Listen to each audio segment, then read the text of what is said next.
Pastor Moise Obiang Matando, leader of Hope of Divine Glory Church, presents your bilingual program at the Kingdom School.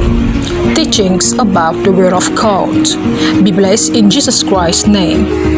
Le pasteur Moise Obiang Matando, leader du ministère Espérance de la Gloire Divine, vous présente l'émission À l'école du Royaume de Dieu, une émission bilingue d'enseignement à la lumière des Saintes Écritures. Bon confort d'écoute et que Dieu vous bénisse. Shalom, shalom, shalom, frères et sœurs en Christ, mesdames et messieurs, chers internautes. Soyez la bienvenue dans le cadre de votre émission à l'école du Royaume de Dieu. Nous sommes là pour ce nouveau programme afin, ensemble, encore d'être édifiés à la lumière des Saintes Écritures. Je suis l'apôtre Gaëlle Françoise et avec moi, le pasteur Moise Obiang Matando. Voilà, j'y arrive. Homme de Dieu, bonjour. Bonjour, ma soeur. Il faut que j'arrive à prononcer votre... Oui, effectivement.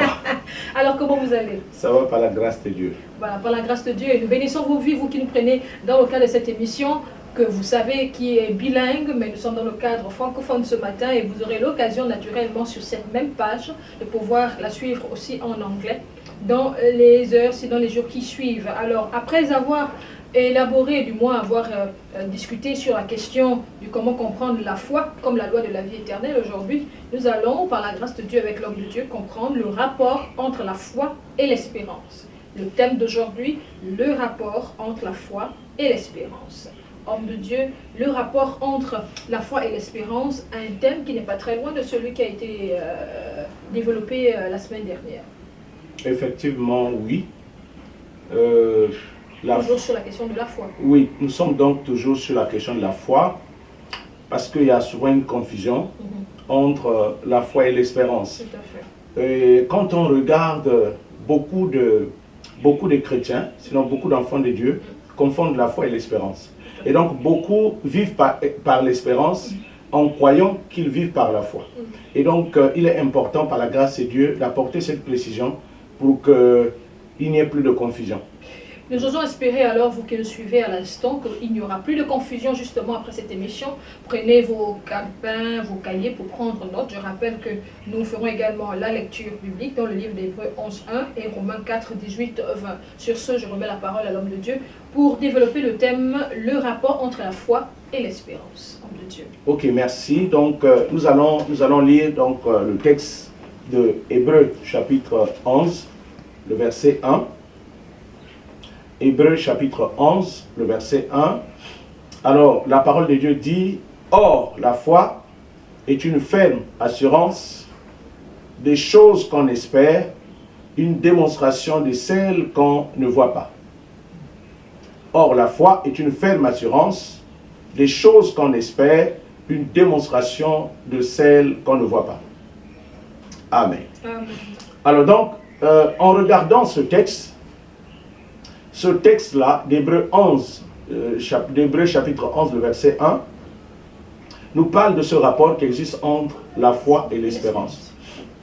Alors, la foi est une ferme assurance des choses qu'on espère. Donc, la foi commence par l'espérance. Voilà. La foi commence par l'espérance. C'est-à-dire, il faut espérer. Il faut espérer.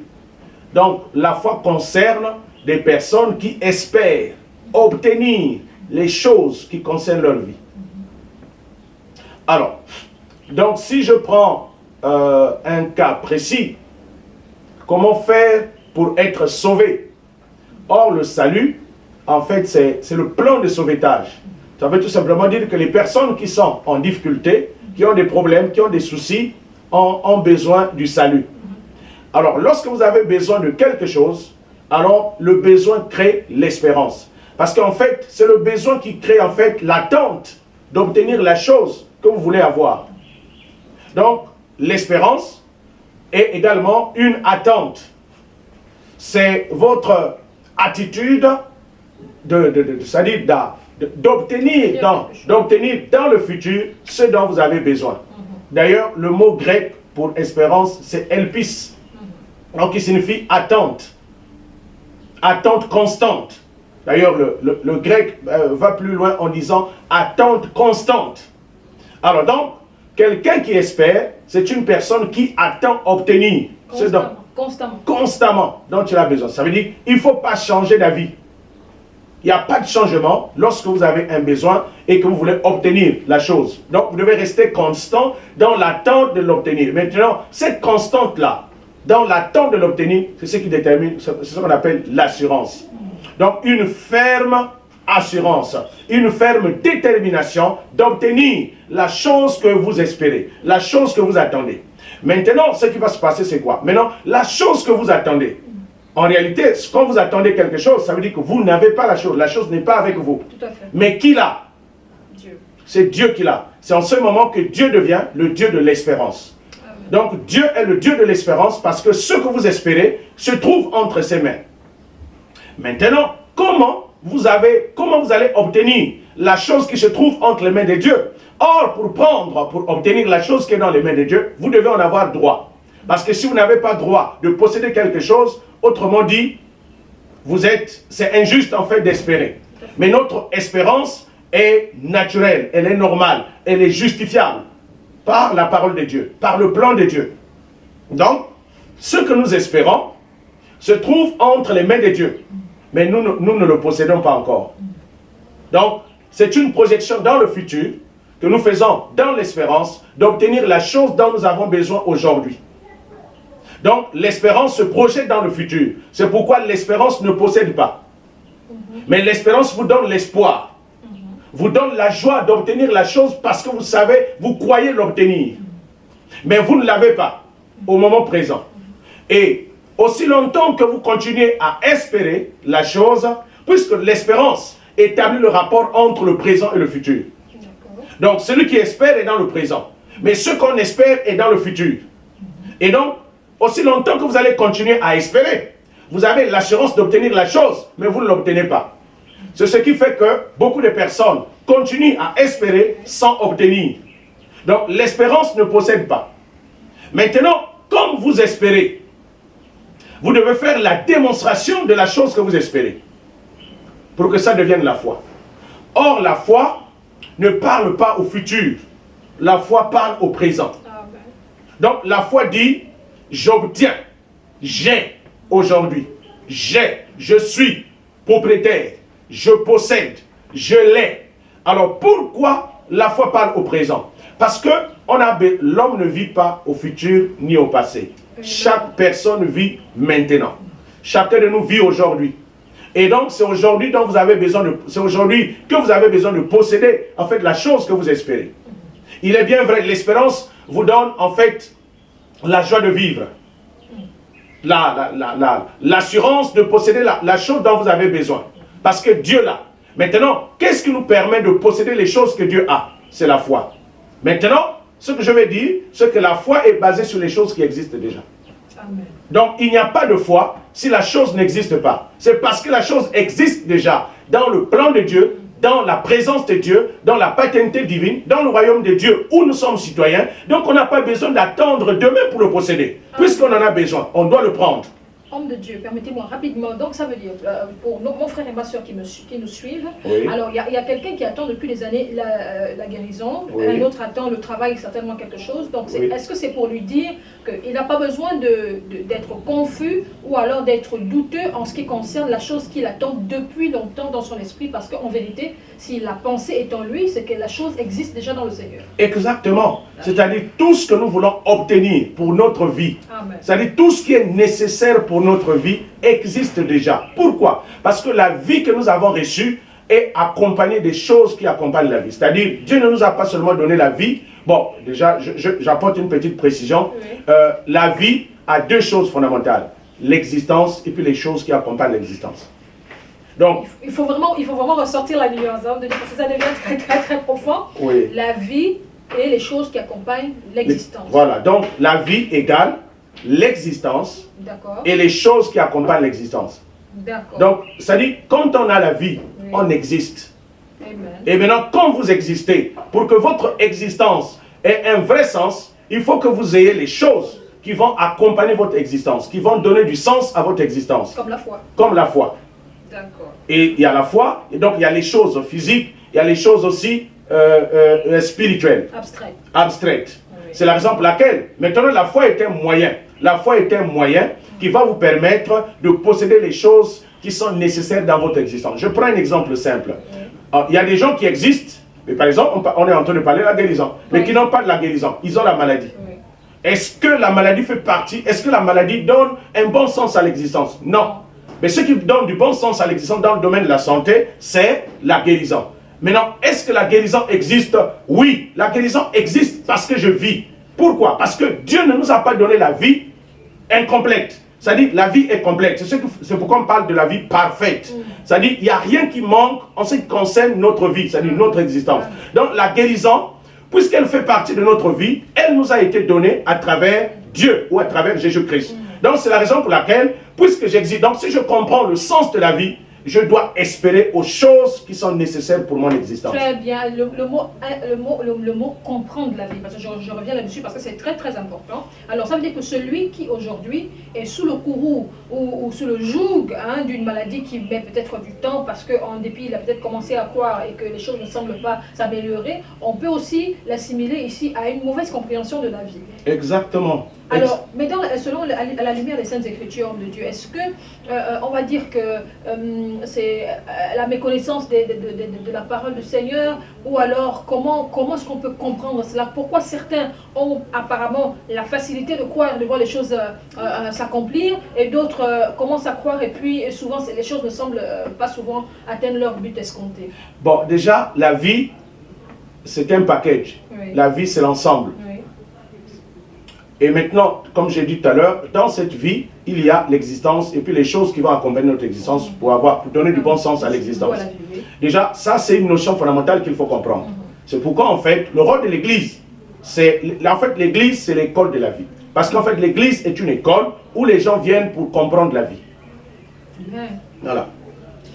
L'Église, c'est l'école de la vie, donc par conséquent, celui qui nous suit doit comprendre qu'il n'est pas né pour souffrir. Non, il n'est pas né pour souffrir parce que la souffrance, même si nous la traversons, mais elle ne fait pas partie du plan parfait de Dieu. C'est-à-dire, quand Dieu a conçu la vie, il n'a pas introduit la souffrance comme nécessité de la vie. La souffrance n'est pas une nécessité. C'est pas un élément, c'est pas un élément parfait que Dieu a introduit dans la vie. Non. La souffrance, en fait, est une interprétation de l'homme.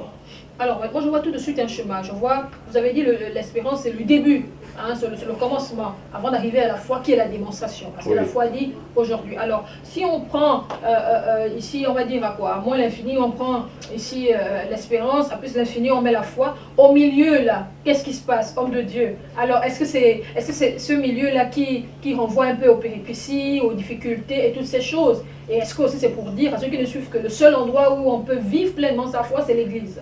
Ok. Bon là, on va établir, puisque vous êtes allé déjà dans la science de l'esprit, on va établir également une méthode scientifique. Oui. Bon, vous avez le présent et vous avez le futur. Bon, le besoin dont on a concerne le présent, le moment présent. D'accord. Alors, comme le présent fonctionne par la foi, donc j'ai besoin d'utiliser ma foi pour posséder la chose que je n'ai pas. Mais la chose que je n'ai pas existe déjà.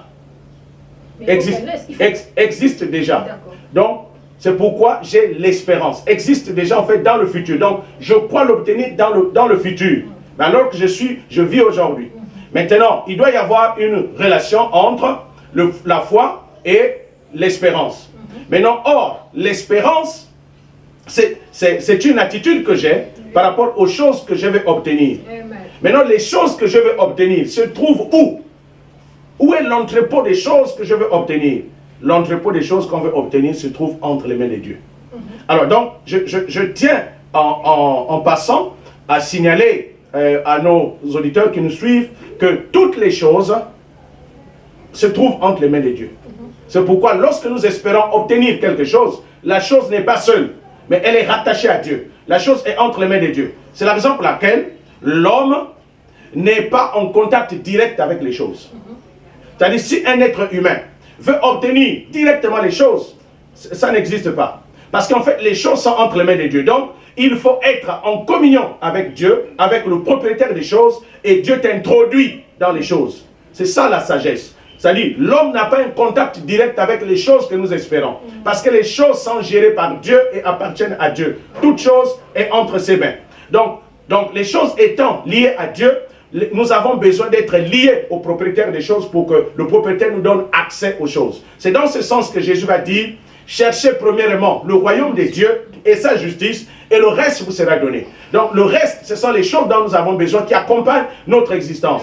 Mais on ne peut pas avoir accès directement aux choses si on n'a pas accès avec le propriétaire des choses. Donc il y a un ordre de priorité. Il faut d'abord passer par, il faut d'abord en quelque sorte obtenir le Créateur avec soi, et à travers cette relation avec le Créateur, vous avez accès aux choses. Donc autrement dit, on n'a pas droit aux choses si on n'est pas en communion avec le Créateur. C'est pourquoi Jésus parle de la justice. Parce que la justice, c'est la fonction divine qui consiste à nous donner les droits. Donc nos droits sont prévalus, sont respectés lorsque nous sommes en contact avec le Dieu de justice. Parce que c'est lui qui possède les choses. Donc c'est pourquoi nous espérons aux choses. Ça c'est l'espérance. Mais la foi, c'est l'attitude d'une personne qui est en contact avec Dieu. Parce que c'est la raison pour laquelle entre la foi et l'espérance, il y a le Christ. C'est pourquoi on dit Christ en vous, c'est l'espérance de la gloire divine. Ça veut dire que ce que vous espérez en Dieu, vous l'avez par Jésus-Christ en vous. Donc c'est ce que la Bible dit dans Colossiens 1, le verset 27. Si Christ est en vous, à partir de ce moment, vous devez espérer à la gloire de Dieu. Vous avez l'assurance d'entrer dans la dimension de la gloire. Or la gloire, c'est ce à quoi nous espérons. Mais comment faire pour entrer dans la gloire? Il y a un canal qui va vous permettre d'entrer dans ce que vous espérez, c'est Christ. Maintenant, une fois que Christ est en vous, or, vous avez maintenant le droit de posséder les choses que vous espérez. Parce que toutes les choses que nous possédons habitent corporellement dans le Christ. C'est la raison pour laquelle la vie en Christ est une vie de foi. Parce que nous avons Christ et nous avons automatiquement les choses. Donc on peut les posséder maintenant. On peut les avoir aujourd'hui. Donc je dois réaliser dans mon esprit que je possède les choses. Maintenant, les choses ont deux natures. Tout à fait. Je ne sais pas s'il y a une question par rapport à ça, je vais continuer. Je bénis le Seigneur parce que justement j'allais arriver au niveau de ces choses. Voilà, donc les choses, donc je peux continuer. Les choses ont deux natures. Les choses ont une double nature. Donc les choses ont à la fois la nature spirituelle et la nature matérielle. Maintenant, les choses qui sont entre les mains de Dieu sont des choses surnaturelles. Ce sont des choses spirituelles. Parce que Dieu est un esprit. Donc Dieu possède les choses de façon spirituelle. C'est de façon spirituelle que Dieu possède les choses. Donc la guérison existe en Dieu de façon spirituelle. La provision existe en Dieu de façon spirituelle. C'est pourquoi Dieu nous a donné son Fils qui est comme lui, et à travers lui, toutes choses nous ont été données, ou nous a été données. Donc, nous avons toutes choses spirituellement à travers le Christ. Maintenant, comme nous avons Christ, ça veut dire que nous possédons les choses spirituelles. Donc, celui qui vit par la foi doit réaliser que, étant en Christ, je possède en même temps les choses que j'espère. Mais de quelle façon je les ai maintenant? Je les possède spirituellement. Maintenant, il y a un rapport entre ce qui est spirituel et ce qui est matériel. Ce sont les choses spirituelles qui se matérialisent. Donc les choses, c'est-à-dire la chose spirituelle peut prendre la forme physique. C'est la raison pour laquelle d'ailleurs la parole de Dieu nous donne ce principe dans Jean chapitre 1, le verset 14. La parole vivante de Dieu, la parole esprit, s'est faite chair. Donc ça veut dire que ce qui est spirituel a pris la forme physique. Donc c'est ce qui est spirituel qui prend la forme physique. Donc c'est ce qu'on appelle la manifestation ou la matérialisation. Mais dans ce qui est spirituel, homme de Dieu, on entend bien ce qui est négatif et positif. Oui, dans le spirituel, vous avez, même sur le plan physique, le négatif et le positif. Voilà, mais en Christ, nous avons les choses positives. Voilà, parce que Christ n'est pas maléfique. Voilà, donc en Christ, nous avons les choses de Dieu. Les choses qui sont parfaites, qui sont bonnes, qui sont nécessaires pour notre existence. Revenons un peu sur l'attitude, parce que quand on regarde justement le canevas, apparemment tout est lié aussi à l'attitude. Christ détient ce que nous voulons posséder, du moins ce que nous espérons, jusqu'à ce que nous comprenions que ces choses sont en Christ. Alors, entre le temps de l'espérance et arriver à la foi et de comprendre que Jésus-Christ, justement, est celui qui détient ces choses, je crois quand même qu'il y a un comportement, certainement. Est-ce que la patience, est-ce qu'on peut attendre passivement ou alors activement? Qu'est-ce qu'il faut faire? Comment est-ce il faut se comporter, justement, pour arriver à la manifestation, de la démonstration, justement, de ce que nous espérons? Ok, très bonne question. Alors, on va faire donc un exercice. Oui. Alors, quelqu'un est malade. Oui. On va prendre un échantillon. Quelqu'un est malade. Cette personne veut la guérison. Donc, maintenant, comme cette personne veut la guérison, il faudrait qu'elle sache que cette guérison existe à travers Dieu. Alors, maintenant, quand vous espérez à la guérison, c'est-à-dire vous attendez obtenir la guérison qui est en Dieu. Mais cette guérison nous a été donnée à travers le Christ. Donc, si quelqu'un est en Christ, cette personne a droit à la guérison. Amen. Et donc, la guérison n'est plus à espérer. Pour quelqu'un qui est en Christ, la guérison n'est plus à espérer. Vous l'avez déjà. Et c'est cette information qui manque, par exemple, aux personnes qui sont en Christ. Vous avez tout pleinement en lui. Vous avez tout pleinement en lui. Ça, c'est ce que la Bible dit dans Colossiens 2, le verset 9 au verset 10. On lui habite corporellement la plénitude de la divinité. Nous avons tout pleinement, tout sans distinction. Et il n'y a rien qui soit en dehors du tout. Donc, nous avons tout, y compris la guérison. Parce que la guérison fait également partie du tout. Alors donc, quand vous avez Christ, en fait, vous avez déjà la guérison de façon spirituelle. Maintenant, comme vous avez la guérison de façon spirituelle, en fait, c'est à ce niveau parfois que la connaissance s'impose. Donc, ce que vous avez spirituellement existe où? Dans votre esprit. C'est ce qu'il faut comprendre. Parce que nous sommes un esprit et nous avons un corps. Donc, ce que nous avons spirituellement est déjà en nous, dans notre esprit, à travers le Christ. Donc, c'est dans mon esprit que se trouve la guérison dont j'ai besoin. Maintenant, la guérison, j'en ai besoin pour le corps, parce que c'est le corps qui est malade, c'est le corps qui est souffrant. Donc, il va falloir que cette guérison que j'ai au-dedans de moi de façon spirituelle vienne sur mon corps. Donc, par quel moyen cette guérison va sortir? Alors, il y a deux aspects. Il y a la parole. Donc, c'est pourquoi je dois parler, je dois proclamer la guérison, de se manifester dans mon corps. Je proclame la guérison. Pourquoi je proclame? En proclamant, je suis en train de parler. Parce que c'est de l'abondance du cœur que de la bouche parle. Le cœur ici, c'est l'esprit. Donc, c'est ce qui est dans mon esprit que je parle, pour parler terre à terre. Donc, c'est ce qui est dans mon esprit que je dis. Donc, je n'ai pas le droit de dire quelque chose qui n'est pas dans mon esprit. Parce que c'est de l'abondance du cœur que la bouche parle. Donc, comme la guérison est en moi, je réalise que cette guérison est en moi à travers le Christ. Maintenant, mon corps en a besoin. Je ne veux pas priver mon corps de la guérison. Je veux la proclamer. C'est pourquoi la bouche est un organe qui sert, c'est un moyen qui sert à sortir, à extérioriser ce qui est à l'intérieur de moi, à l'extérieur. Donc je proclame la guérison. Je proclame la guérison. Je proclame la guérison sur mon corps. Maintenant, quand je le fais, je suis assuré que la guérison est sortie. La guérison est sortie. Mais la guérison qui est sortie avec quelle forme? Juste avec la forme spirituelle. Maintenant, comme elle est venue dans le monde physique, tout ce qui vient dans le monde physique prend la forme physique. Donc, c'est chaque environnement qui impose la nature de chaque chose. Donc, quand la guérison qui était dans mon esprit, dans mon cœur, était spirituelle, et la bouche est en relation entre le cœur et le monde extérieur. C'est pourquoi le Créateur a placé la bouche donc la bouche est une porte entre le monde spirituel, le monde intérieur et le monde extérieur. Donc, je proclame la guérison. Je proclame la guérison sur mon... Mais quand tu proclames, tu dois indiquer, parce que la parole doit avoir une cible. La guérison, elle doit aller où? Tu dois dire, je proclame la guérison sur mon corps. Comme la parole est obéissante, la parole fait ce qu'elle dit, la parole fera ce qu'elle dit. Donc je proclame la guérison sur mon corps. Je libère la guérison sur mes cellules. Je proclame la guérison sur tout mon organisme. Et je proclame la guérison sur la partie malade. Tu la cibles, tu déclares, tu parles, tu proclames, tu déclares la guérison. Maintenant, comme tu viens de déclarer la guérison, maintenant, qu'est-ce qui va se passer? Tu dois avoir l'attitude maintenant et le comportement de quelqu'un qui est guéri. Donc, tu dois poser des actes. Tu dois avoir parce que les actes viennent de l'attitude. Je pense que c'est là où on va parler de l'attitude. Donc, l'attitude, c'est la position intérieure de votre esprit par rapport à la maladie.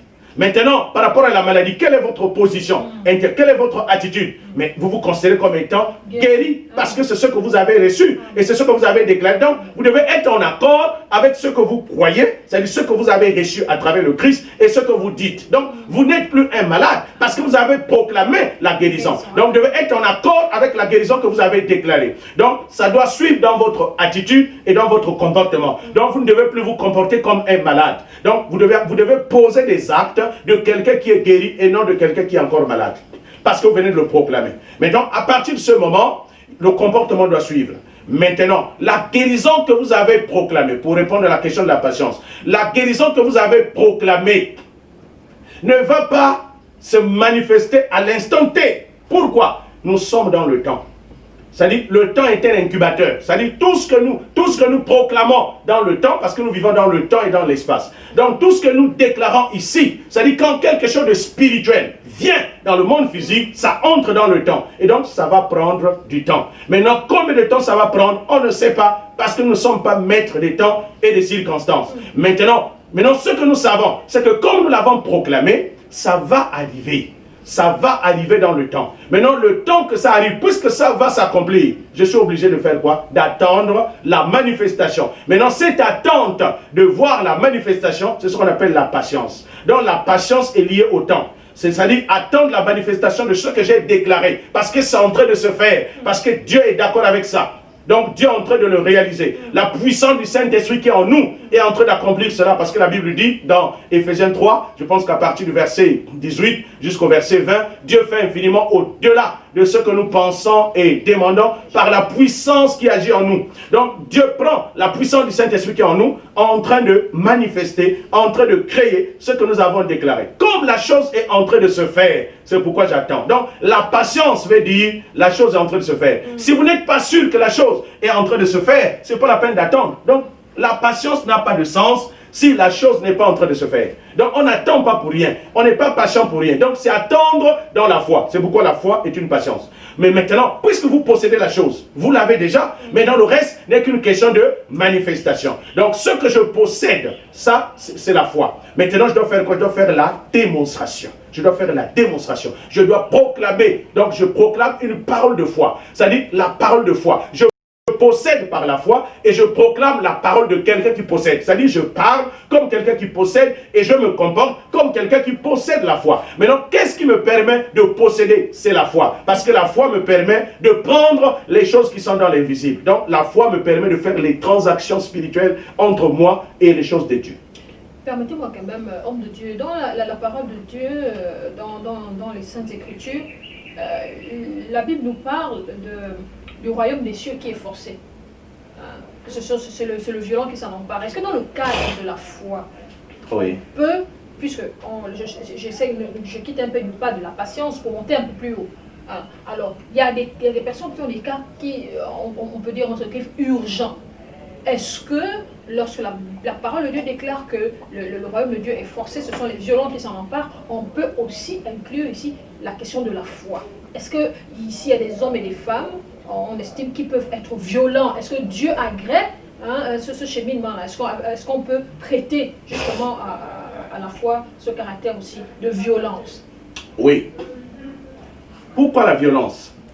Lorsque vous avez droit de quelque chose, vous avez droit par exemple à la guérison, et la maladie est en train de vous assiéger, vous faites quoi? On n'attend pas. Vous n'attendez pas. Vous dites que je suis guéri.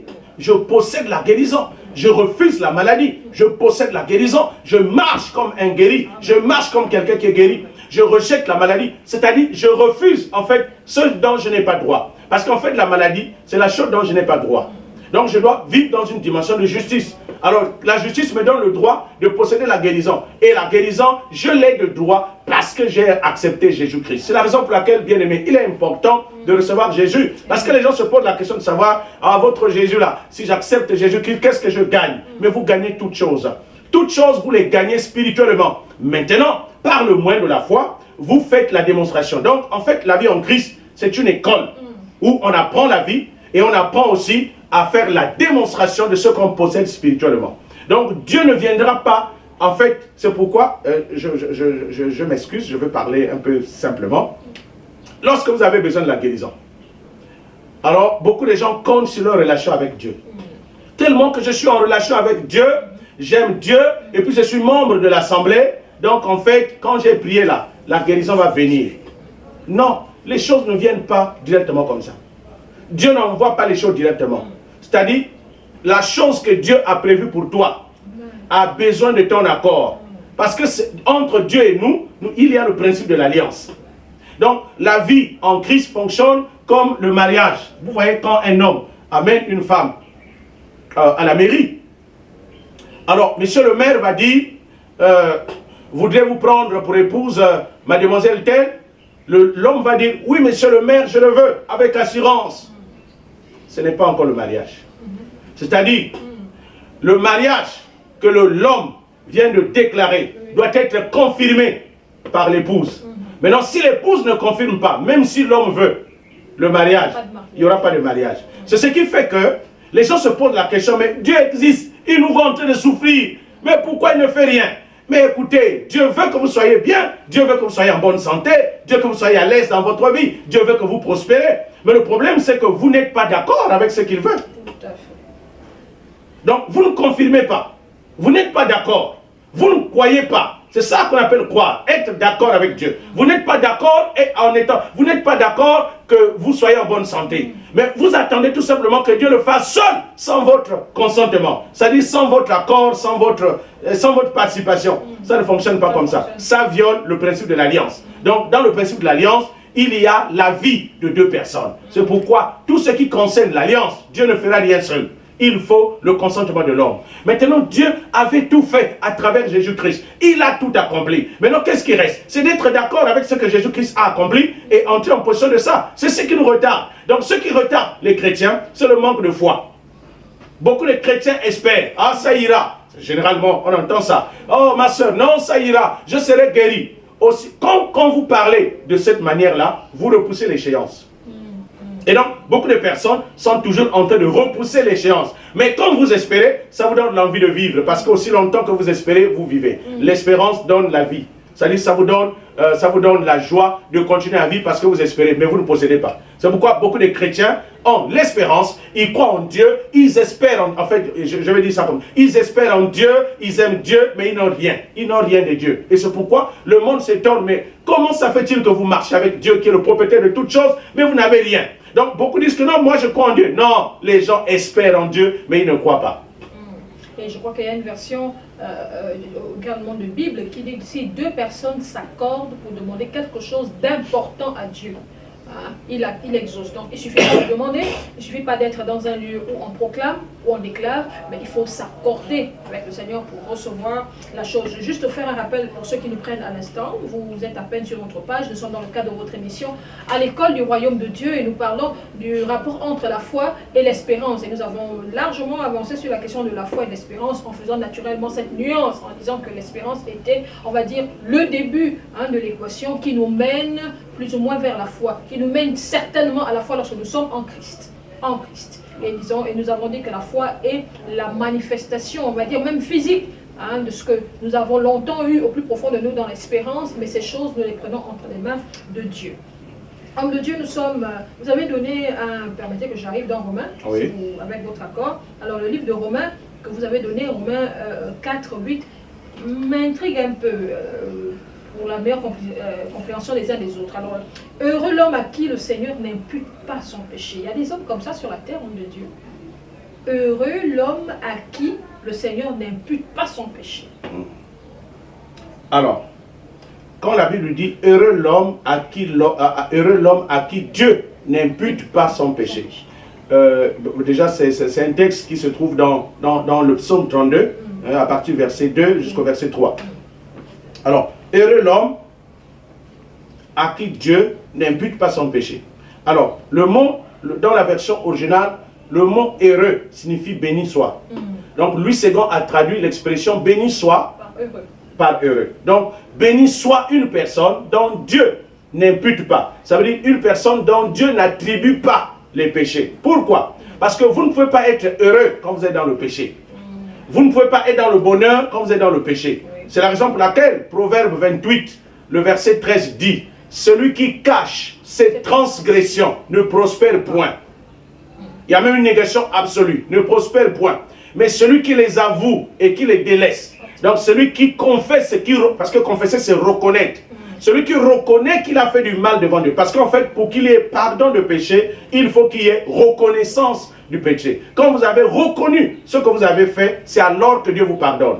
Donc, le pardon de péché n'est pas possible s'il n'y a pas reconnaissance du péché. Or, la foi est incompatible au péché. La foi est incompatible au péché parce que la foi, c'est une alliance, c'est une adhésion à Dieu et à sa parole. Mais vous ne pouvez pas adhérer avec Dieu, le Dieu saint, dans le péché. Donc, vous devez d'abord vous débarrasser de votre péché. Maintenant, comment on se débarrasse du péché? En le confessant, pour que Dieu vous pardonne. Maintenant, quand vous reconnaissez votre péché, Dieu vous pardonne. C'est-à-dire, pardonner, Dieu ne tient plus compte de ce que vous avez fait, il manifeste sa miséricorde. Parce que le péché rend misérable. D'ailleurs, la misère est venue par le péché. Maintenant, Dieu a une fonction qu'on appelle la miséricorde, qui consiste en fait à briser la corde qui vous tient dans la misère. Donc, Dieu vous fait miséricorde. Il prend maintenant votre péché, il le jette, il l'éloigne dans l'océan de l'oubli et il vous couvre par le sang de son Fils. C'est-à-dire, il vous couvre par le sang de son Fils. C'est pourquoi, dans 1 Jean, je pense que le verset 9, la Bible dit, si vous confessez vos péchés, Dieu est juste et fidèle pour nous les pardonner. Car le sang de son Fils vous préférera de tout péché. Maintenant, quand le péché est là, vous ne pouvez pas être béni. Et Dieu ne bénit pas les pécheurs. Dieu n'exauce pas les pécheurs. Donc, aussi longtemps que vous êtes dans un péché qui parle en votre faveur. Donc, un péché non confessé, c'est un péché qui continue à parler. C'est un mal que vous avez commis qui continue à parler en votre faveur ou bien contre vous. Voilà, parce que le péché parle quand même contre, c'est pas en faveur. Le péché parle contre. Tout à fait. Voilà, donc c'est un péché qui est en train de parler contre votre vie. Amen. Et aussi longtemps que le péché parle, parce que le péché est une voix, c'est une voix du malheur. C'est une voix du malheur qui est en train de parler.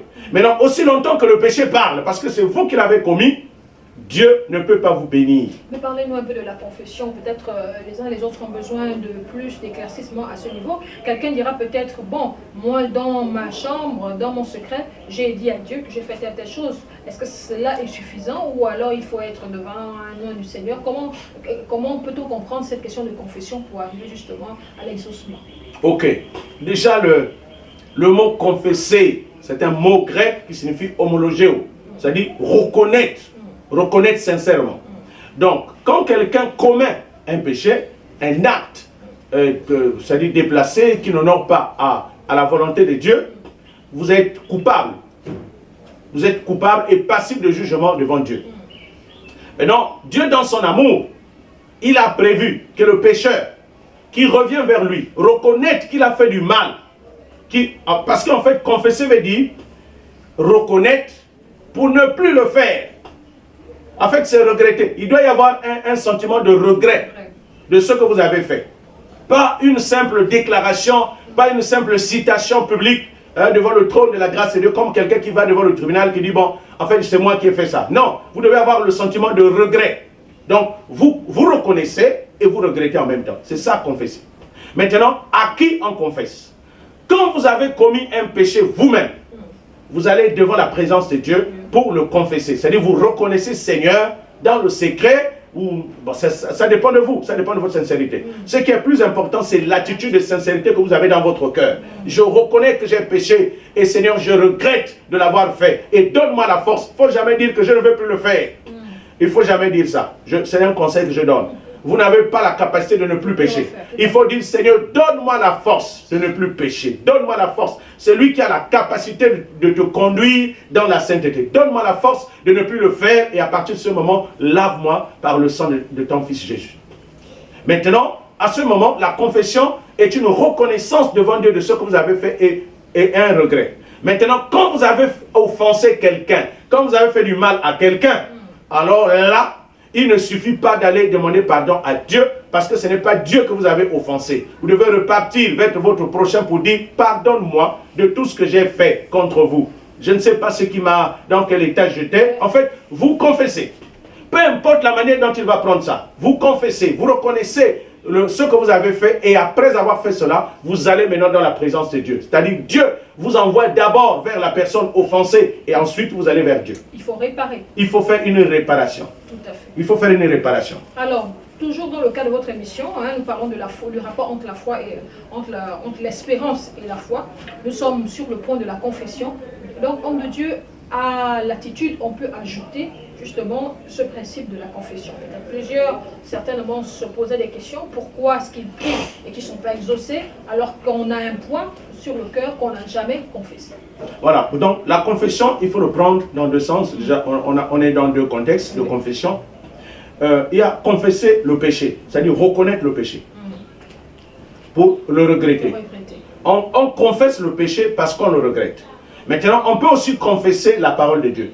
C'est-à-dire, puisque Dieu, quand vous recevez Christ, vous êtes déjà fils de Dieu. Donc, ce que vous êtes en Christ, vous le reconnaissez, vous le confessez, vous déclarez, vous le dites, vous l'acceptez, vous l'affirmez. Donc, c'est une confession.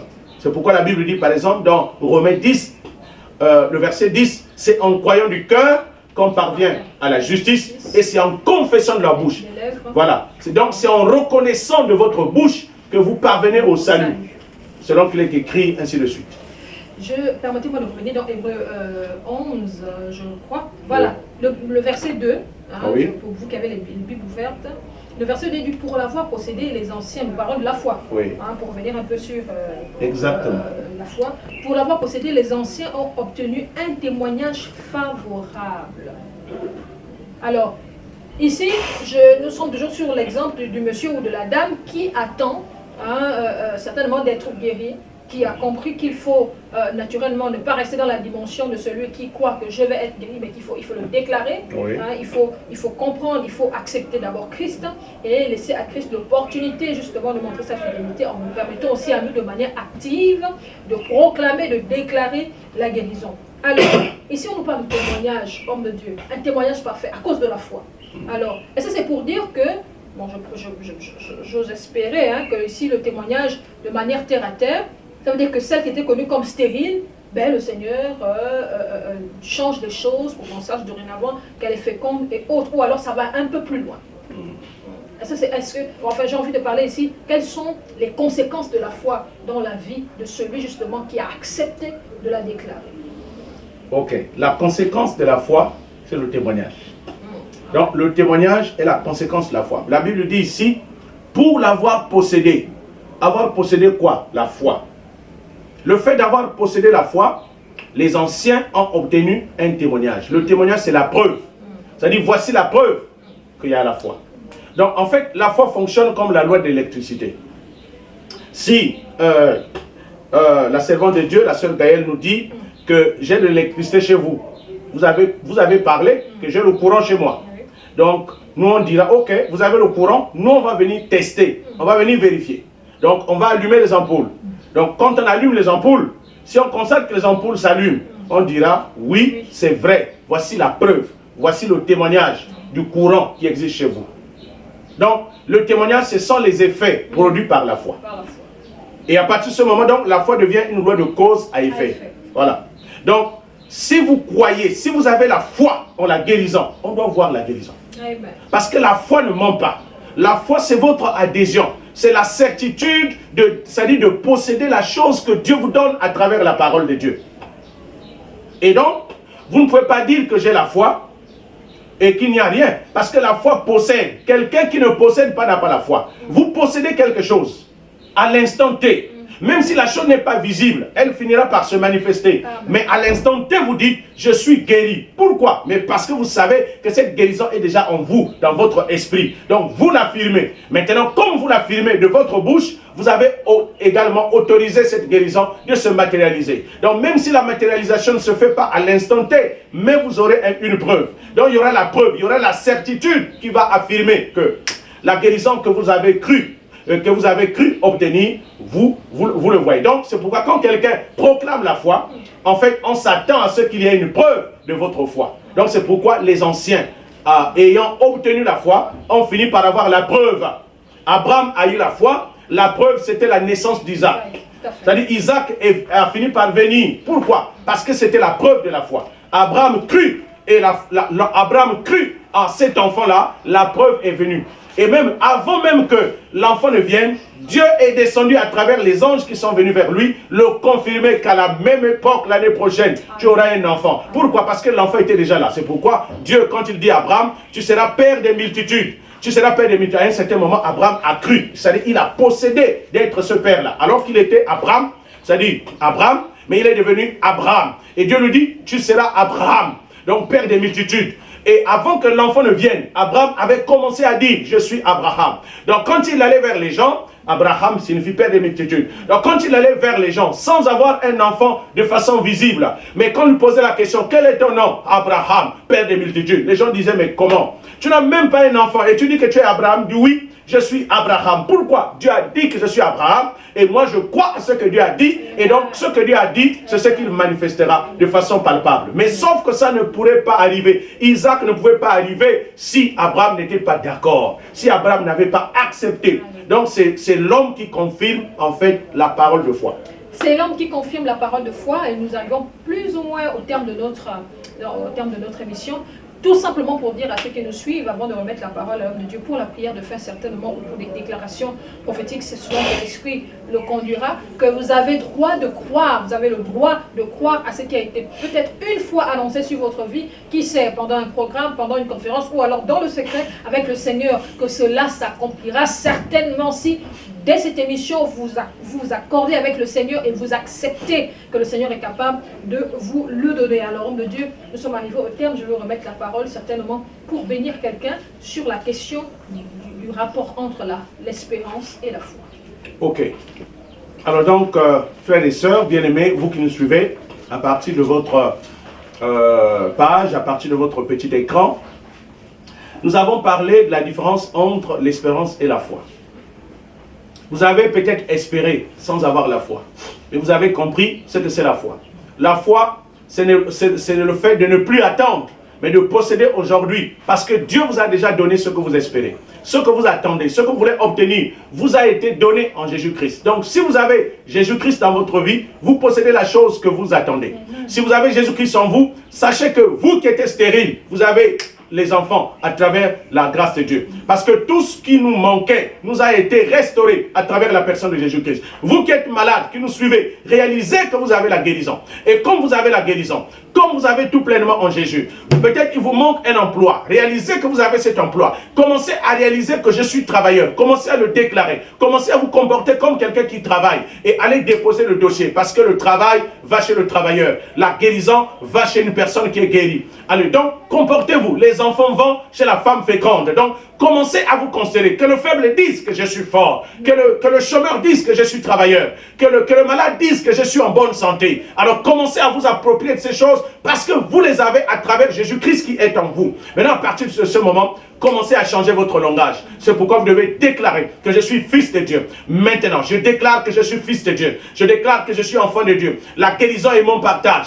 La fécondité est mon partage. La productivité est mon partage. L'emploi est mon partage. Le travail est mon partage. Le succès est mon partage. La réalisation du plan de Dieu est mon partage. Au nom puissant de Jésus-Christ. Donc, possédez aujourd'hui, possédez ce que vous attendez. Et vous allez voir la manifestation de ce que vous êtes en train de posséder parce que vous l'avez le droit en Jésus-Christ. Alors, nous allons prier puisque nous sommes arrivés à la fin.